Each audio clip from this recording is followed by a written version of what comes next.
ಸಾಗಿದೆ ಅಭಿಮಾನಿಗಳ ಯಾತ್ರೆ, ಇಂದು ಕೋಟಿಗೊಬ್ಬನ ಜಾತ್ರೆ.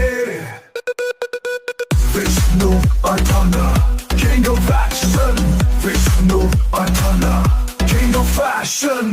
ಹಾವಿನ ದ್ವೇಷ 12 ವರುಷ, ನನ್ನ ರೋಷ 100 ವರುಷ ಎಂದು ಬಂದ ಸಾಸ ಸಿಂಹ. ಬಂಗಾರದ ಚಿಂಕೆ ತಂದು ಬಂಗಾರದ ಕಲಸವೇರಿ ಕೂತನು ವಿಷ್ಣು ದಾದ ಸಿಂಹಾದ್ರಿಯ ಸಿಂಹ ನಮ್ಮ ಅಪ್ಪಾಜಿ.